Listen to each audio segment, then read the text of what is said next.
Cada 4 años se espera que decidamos quién será nuestro próximo presidente o presidenta. Algunos son caras conocidas, otros no tanto. Pero, ¿qué tanto los conocemos realmente? Esto es Hasta Ahora, una serie original de No Pasa Nada, donde les damos un poco más de contexto sobre algunos de los aspirantes a la presidencia para las elecciones del 2022. Hoy hablamos de una aspirante nueva por un partido antiguo, Lynette Saborío. Yo creo que eso es el gran reto que tienen los partidos políticos, remozarse y dar respuesta oportuna a los cambios que la sociedad va teniendo. Si usted llega a la caja en este momento, se asegura y le dicen, bueno, ¿y cuánto hace? Usted es emprendedor. Bueno, hace 7 años. Bueno, entonces usted me debe tanto. Entonces estoy de acuerdo efectivamente en que hayan proyectos que nos faciliten que la gente tenga la posibilidad de ingresar. Y yo no le permito a usted que me diga, por ejemplo, si tengo o no una capacidad intelectual, donde además de demostrar a don Rodrigo, yo lo que le estoy hablando a usted es de su capacidad moral.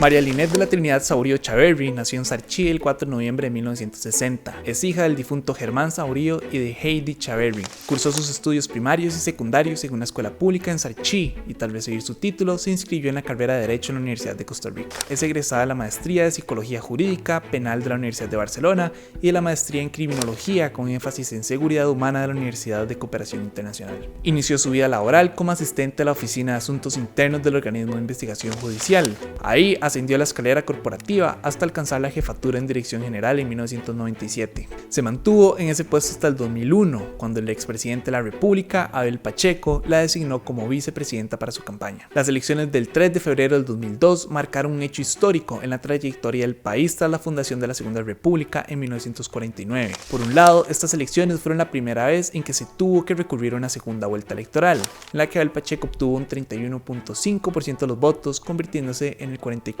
presidente de la República. Además de la segunda vuelta, esta fue la primera vez en que el Partido Unidad Social Cristiana ganó de manera consecutiva las elecciones y es la primera vez en que los partidos emergentes, Acción Ciudadana y el Movimiento Libertario obtienen una alta cantidad de votos. Esto marcó oficialmente el inicio de la ruptura del bipartidismo. Volviendo a Lynette Saborío, el 8 de mayo del 2002 asumió oficialmente la primera vicepresidencia de la República por el Partido Unidad Social Cristiana. Durante ese periodo se desempeñó simultáneamente como ministra de la Presidencia y de Planificación Nacional y Política Económica. Este gobierno es recordado por tener que hacer frente a una preocupante disparidad legislativa. Si bien habían obtenido una mayoría en los escaños, Abel Pacheco esperaba lograr acuerdos con las demás bancadas para impulsar sus proyectos. Lo que no esperaba era una importante oposición por parte del Partido Liberación Nacional, el Partido Acción Ciudadana y el Movimiento Libertario. Más allá de eso, no sucedió nada extraordinario. Se disminuyó ligeramente el déficit, no obstante el país ya se encontraba en un superávit primario. Además, la economía del país avanzó en un 4.5%. Este crecimiento en realidad fue una victoria parcial, ya que generó un aumento en los precios y la inflación anual alcanzó un 10%. Sumado a todo esto, el gobierno no mejoró la capacidad de recaudación de impuestos y muchos de sus ingresos vía impuestos fueron congelados. Entonces, en realidad fue un gobierno promedio sin muchos logros que celebrar. Tras su salida como vicepresidenta, a Lynette se le acusó de haber dejado nombrado a su esposo, Roger Carvajal, como gerente general de Radiofónica Costarricense S.A., conocida comúnmente como RACSA. El nombramiento fue confirmado el 30 de enero del 2006 por el entonces presidente ejecutivo de RACSA y el Instituto Costarricense de Electricidad, Pablo Cobb. En ese puesto, Carvajal tenía un salario mensual de 5.400.000 colones. Este nombramiento generó un enorme descontento, especialmente entre los empleados de RACSA, que se opusieron y reclamaron que el puesto debía ser para una persona experta en telecomunicaciones. En ese momento, Carvajal trabajaba como presidente ejecutivo del Instituto Nacional de Aprendizaje y es abogado. El mismo Cobb aseguró que fue él quien postuló a Carvajal para el puesto y negó haber recibido una orden desde la presidencia. Tras la polémica, Lynette defendió a su esposo diciendo que él fue construyendo su carrera en la función pública desde muy joven y aseguró que los nombramientos que le fueron otorgados fueron emitidos y aprobados estrictamente por los departamentos de recursos humanos o juntas directivas. Incluso dijo que esas acusaciones venían de personas que se sentían amenazadas por su crecimiento dentro del partido. Luego de eso, entró en un periodo de hibernación política en la que se dedicó al ejercicio privado. Su resurgir político sucedió hasta el 8 de marzo del 2018, cuando le dio su adhesión al entonces candidato por el Partido de Restauración Nacional, Fabricio Alvarado, durante la segunda vuelta electoral. En su momento dijo, y cito: ¿desde cuándo tenemos que ocultar nuestros valores? ¿Desde cuándo tenemos que ocultar nuestros principios? ¿Desde cuándo tenemos que meter cosas debajo de la mesa para lograr acuerdos? Más recientemente, esta fue la explicación que daba. En una segunda ronda, lo que sentí es que no podía darse la repitencia del partido que estaba en ese momento en el poder, no podía darse la repitencia.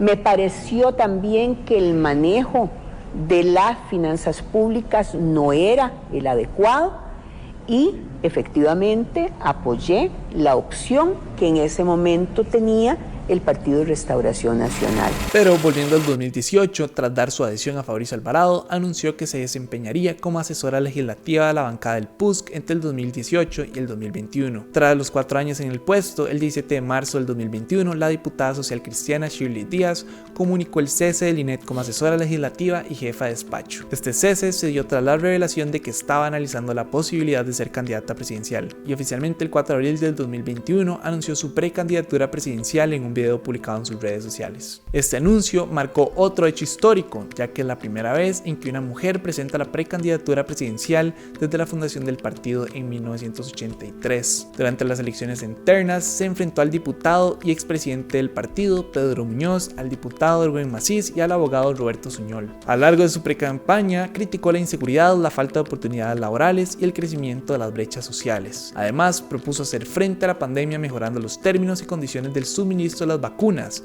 apoyándose en iniciativas como el Banco Interamericano de Desarrollo. Criticó el manejo de las finanzas públicas y anunció que combatiría la evasión aduanal e impulsaría una reforma integral al empleo público. Incluso aseguró que uno de sus ejes sería aumentar la participación femenina en el mercado laboral y la contratación de jóvenes entre los 17 y los 24 años. Finalmente, el domingo 27 de junio se llevó a cabo la convención interna del partido y con un aplastante 56,6% de los votos, Linet Saborío se convirtió en la primera mujer candidata por el Partido Unidad Social Cristiana para las elecciones del 2022. Según las encuestas, Linet se encuentra en los principales puestos de la intención de voto, pero las cosas pueden cambiar de manera repentina y solo el tiempo dirá si ella será capaz de romper la sequía política que ha caracterizado al partido desde la presidencia de Abel Pacheco en 2006, donde se han quedado como una minoría más en la Asamblea Legislativa y con una bancada evidentemente dividida.